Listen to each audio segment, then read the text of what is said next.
but one of the top agricultural institutions here in the Philippines, recognized worldwide, the Central Mindanao University.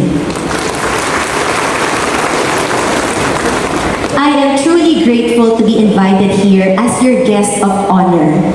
Truth be told, I have always admired agriculturists, so much so that I married a licensed agriculturist who just happens to be a senator of the Philippines as well. As you know, over the many years that I have spent with Miguel and being with him, I have learned so much about the industry and the field of agriculture, from the many benefits and the many rewards it has brought to our country, but also the many challenges that it comes with. So similar to farming, cultivating land and harvesting crops, our education at first may seem like soil that is barren and difficult to work with, uncertain and dull.